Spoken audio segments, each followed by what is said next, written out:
काली बहू के special Maggi के पराठे। हमारी बिटिया बहुत स्वादिष्ट भोजन बनावत है। अरे ऊ का हाथ में अन्नपूर्णा देवी का वास है। अच्छा ऐसी बात है क्या? क्या क्या बना लेती है तुम्हारी बेटी? वैसे तो सभी कुछ बहुत अच्छा बनावत है, लेकिन ऊ के हाथ के पराठे बहुत ही स्वादिष्ट लागत है। आप हमारी बिटिया से अपने बेटे की शादी करवाई दो तो हर बेटा जिंदगी भर खुश रहेगा। ये हमारा वादा है बहन जी। अच्छा ये तो बहुत अच्छी बात है। वैसे आप अपनी बेटी को एक बार बुला दीजिए, मेरा बेटा उसे देख लेगा। हाँ हाँ बुलाई देवे थे। अरे ओ झुमकी तनिक यहाँ आओ, अपनी होने वाली ससुरिया के पैर छुओ।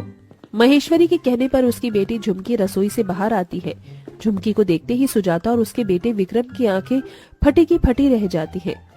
माँ आपने तो कहा था कि लड़की बहुत सुंदर और सुशील होगी, ये तो मुझे काले कोयले की भट्टी का कोयला लग रही है। का कहावत हो बेटवा?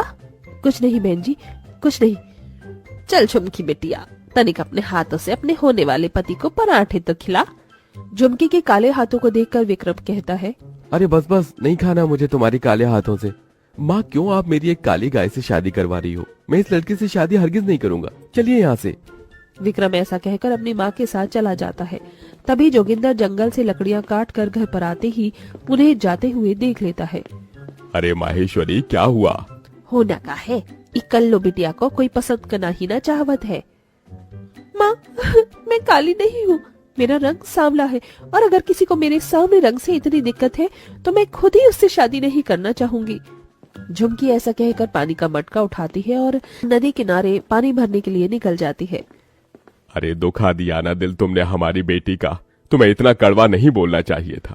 इधर वो अपनी पत्नी को डांटता है, उधर झुमकी नदी किनारे एक पेड़ के नीचे बैठकर फुट फुट कर रोने लगती है। ना जाने क्यों लोग मेरे काले रंग से इतना परेशान हैं। अरे काली हूँ तो क्या हुआ? काले लोगों को कोई श्राप लगा है क्या? झुमकी खुद से इतना कह ही रही थी कि तभी उसे किसी के दर्द में चिल्लाने की आवाज आती है। लगता है कोई दर्द से तड़प रहा है। झुमकी यहाँ वहाँ देखती है। नदी किनारे उसे एक लड़का खून में लथपथ नजर आता है। बाप रे बाप, ये लड़का, इस लड़के की तो हालत बहुत ज्यादा खराब है। झुमकी उस लड़के को अपनी पीठ पर उठाकर अस्पताल लेकर जाती है। मरहम पट्टी के बाद डॉक्टर कहते हैं, अभी पेशेंट बेहोशी की हालत में है, जैसे ही होश आता है तुम उससे मिलने जा सकती हो। ये बेचारा भूखा होगा, घर जाकर इसके लिए पराठे बनाकर लाती हूँ। झुमकी अस्पताल में पराठे बनाकर ले आती है। अरे तुम्हें होश आ गया? शुक्र है भगवान का कि तुम्हें कुछ नहीं हुआ, लेकिन तुम्हारे साथ क्या हुआ था जो तुम वहाँ जख्मी हालत में पड़े थे? मैं शहर में लाल किले पर मैगी बेचने का काम करता हूँ। उसी की कमाई के मेरे पास कुछ पैसे थे, कुछ गुंडों ने छीन लिए थे और मुझे वहाँ मारपीट कर भाग भी गए। हे भगवान, इन चोर उचक्कों ने तो लोगों का जीना हराम करके रखा है। लेकिन तुम चिंता मत करो, तुम बहुत जल्दी ठीक हो जाओगे। झुमकी रोजाना विशाल को अपने हाथों के पराठे बनाकर खिलाया करती। विशाल को भी उसके स्वादिष्ट हाथों के बने पराठे बहुत अच्छे लगते। उसे खाकर विशाल के शरीर में थोड़ा जान आ जाती है। ऐसे ही कुछ दिन बीत जाते हैं।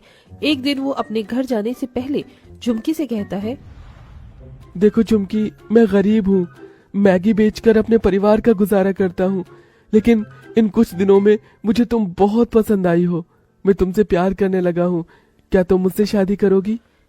जिस झुमकी को कोई देखना पसंद तक नहीं करता था, आज उस झुमकी से कोई प्यार करने लगा था। ये सुनकर तो झुमकी फूले नहीं समाती। ये बात तो मैं भी तुमसे कई दिनों से कहना चाहती थी, लेकिन इस डर के मारे कह नहीं पाई कि मैं रंग से सांवली हूँ। तुम भी ना कैसी बातें कर रही हो, काला गोरा कुछ नहीं होता। खैर ये सब छोड़ो, मुझे अपने घर लेकर चलो, मुझे तुम्हारे माता पिता से हमारी शादी की बात करनी है। इस तरह विशाल घर पर आता है और झुमकी के माता पिता से उसकी शादी की बात कर लेता है।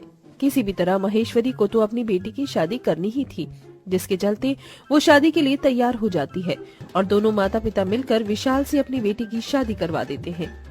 जमाई राजा, हमारे इकलौते जिगर के टुकड़े का ख्याल रखियो।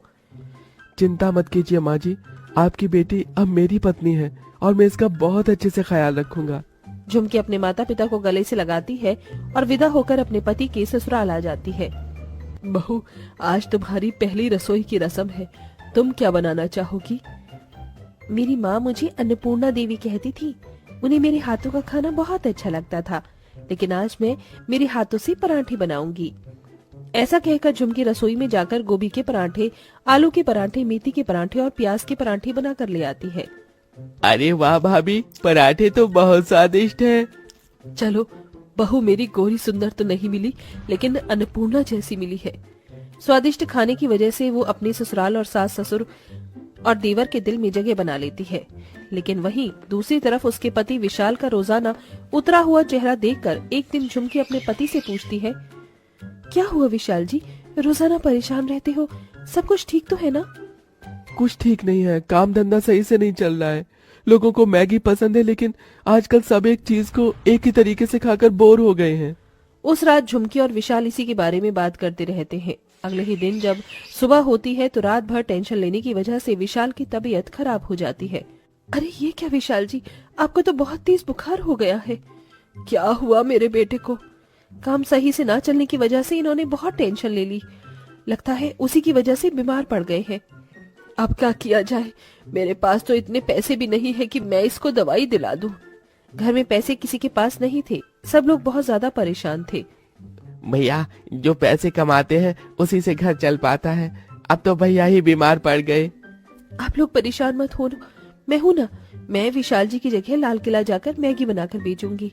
झुमकी ऐसा कहने के बाद अपने घर से सामान रेडी करके रख कर ले जाती है और साथ में दुकान से कई सारे मैगी के पैकेट भी ले लेती है। जिसके बाद वो लाल किला जाकर मैगी बनाना शुरू करती है। ऐसी मैगी बनाऊंगी कि सब लोग अपनी उंगलियां चाटते रह जाएंगे। झुमकी बहुत मन से मैगी बनाती है। आओ आओ भाई लोगों, आओ, झुमकी की स्पेशल मैगी खाओ, एक बार जो खाए बार बार ललचाए। झुमकी को लाल किला पर मैगी बेचते हुए देख वहाँ पर कुछ लोग उसे ताने मारते हुए कहते हैं, अरे देखो तो उस कल्लो को, कौन ही खाएगा उसके काले हाथों की मैगी। जी जी जी, उसके काले वाहियात हाथों को देखकर तो मुझे बहुत घिन आ रही है। जब झुमकी ये सुनती है तो उसको भी बहुत बुरा लगता है। सुबह से शाम हो जाती है लेकिन कोई उससे मैगी खरीदता ही नहीं। शाम होते होते उसके खुराफाती दिमाग में एक और आइडिया आता है। मेरे हाथों के बने पराठों की खुशबू से तो मेरा पूरा गांव ही पागल हो जाता था। मैगी और पराठे का कॉम्बो बनाना शुरू कर देखती हूँ, देखते हैं लोगों को पसंद आता है या नहीं। अब झुमकी आटा भी ले आती है और उसे गूंद कर उसकी लोई मैगी को भरती है और पराठे की तरह बनाना शुरू कर देती है। कौन खाएगा भाई, कौन खाएगा मैगी का पराठा, कौन खाएगा? एक बार जो मैगी का पराठा खाएगा वो बार बार मांगने जरूर आएगा। इस बार मैगी का पराठा सुनते ही सब लोग हैरान हो जाते हैं। चलते फिरते लोग यहाँ वहाँ रुकते हैं और झुमकी से पूछते हैं, अरे ये मैगी का पराठा कैसा लगता है खाने में? भाई साहब पहले खाकर तो देखो, आप खुद ही जान जाओगे मैगी के पराठे का राज। झुमकी सुरेश को मैगी पराठा बनाकर देती है। सुरेश को मैगी का पराठा बहुत पसंद आता है और वो अपने घर के लिए भी लेकर जाता है। इस तरह मैगी के पराठों से सब लोग आकर्षित होते हैं और झुमकी की मैगी के पराठे की दुकान के सामने भीड़ लगना शुरू हो जाती है। मुझे भी पराठा दो, मैगी का पराठा मैं भी खाऊंगी। सब्र करिए, सबको मिलेगा, सब्र का फल मीठा जो होता है। एक दिन झुमकी की बहुत अच्छी कमाई होती है। कमाए हुए पैसों से वो सबसे पहले अपने पति को दवाई दिलाने जाती है। डॉक्टर साहब, दवाई अच्छी देना ताकि मेरे पति जल्दी ठीक हो जाए। दवाई लेकर वो घर आ जाती है। बहू, तुम बहुत अच्छी हो। तुमने घर की भागदौड़ से लेकर मेरे बेटे के काम तक को संभाल लिया और अब तुम उसका इलाज भी करवा रही हो। पता नहीं लोग काले और गोरे में भेदभाव कैसे कर लेते हैं। तुम जैसी बहू अगर हर परिवार को मिल जाए तो हर परिवार सफल हो जाए। माँ जी, आप भी ना कैसी बातें कर रही हो, मैं इस घर की बहू हूँ, ये सब तो मेरा फर्ज है जो मुझे करना चाहिए। इस तरह झुमकी मैगी के पराठे बेचकर धीरे धीरे सभी परेशानियों को खत्म कर देती है।